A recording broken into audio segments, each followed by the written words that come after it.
In other health news, sometimes when we're sick, we have symptoms, but sometimes we're pretty sick and there's no sign of it. And that's why preventative screenings are so very important. They can flag a problem early. That way doctors can intervene before things escalate.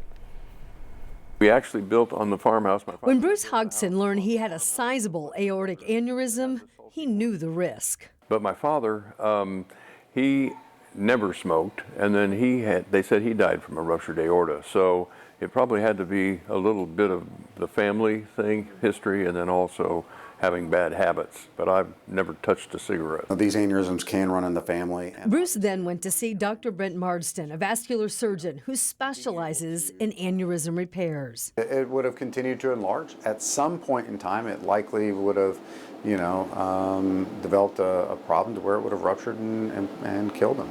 But instead, the medical team opted for a minimally invasive procedure, placing multiple stents through 2 small incisions. It's a good fix and a good repair in the right situation. Fortunately for Bruce, he was a good candidate for that. And we did his fix and repair. He went home within 24 hours and was back to full normal activity within 6 to 7 days after the surgery. And really, it's a major operation, but with a very good, successful, and quick recovery.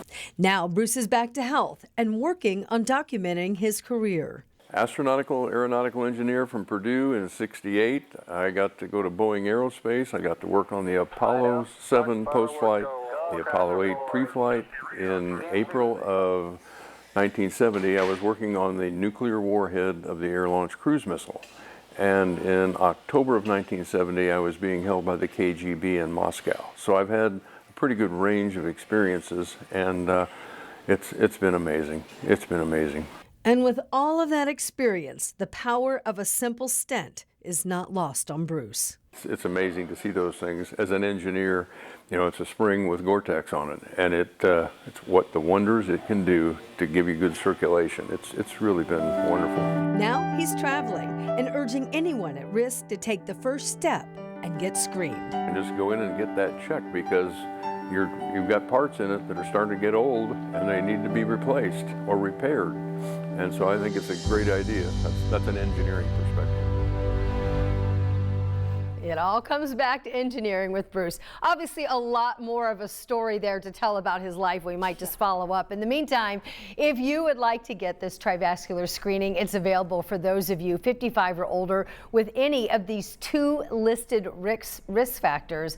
For Checkup 13 today, if you sign up for this screening, it's $79, and it is offered around Central Indiana at all of these Ascension St. Vincent locations. So the hotline is open right now up until 7 o'clock. You can call the hotline at 1-866-YOU-CHECK-13. You can also go to WTHR.com and make an appointment there. Just make sure you do that by midnight tonight.